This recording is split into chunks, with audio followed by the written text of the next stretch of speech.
ছেলে দেখ মেয়ে দেখ, সন্তান হওয়ার সাথে সাথেই ছেলের কানে বা মেয়ের কানে আজান দিতে হবে।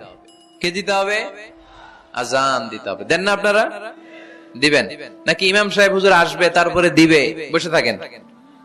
খতিব সাহেব হুজুর না আসলে তার আজান দেওয়া যাবে না, বড় হুজুর না আসলে তার দেওয়া যাবে না, এরকম না। মুসনাদে আহমদ ইবনে হাম্বলের হাদিস, ফাতেমা রাদিয়াল্লাহু তাআলা আনহার প্রথম সন্তান ইমাম হাসান রাদিয়াল্লাহু তাআলা আনহু, আল্লাহ রাসূলের নাতি ইমাম হাসান যখন জন্মগ্রহণ করলো, বিশ্বনবী নিজে এসে হাসানকে কোলে নিয়ে হাসানের কানের সামনে আজান দিয়েছেন।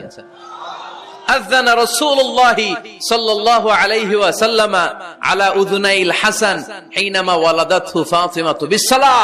বিশ্বনবী নিজে আজান দিয়েছেন। আজান দিতে পারেন আপনারা? পারেন না সবাই? আল্লাহু আকবার, আল্লাহু আকবার, আল্লাহু আকবার,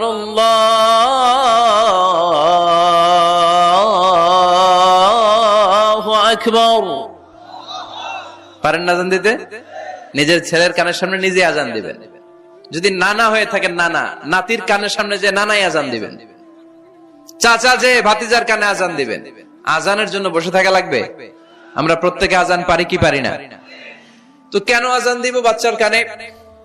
দুইটা সিগনিফিকেন্স। নাম্বার ওয়ান, যদিও বাচ্চার আমলনামা শুরু হয় নাই, জাস্ট নিউ বর্ন বেবি, এইমাত্র জন্মগ্রহণ করলো, কিন্তু পৃথিবীতে আসার সাথে সাথেই আল্লাহ বলে ওর কানের সামনে আমার তাকবীর দিয়ে ইসলামটা ওর কানের ভিতরে ঢুকায় দাও, ঢুকায় দাও।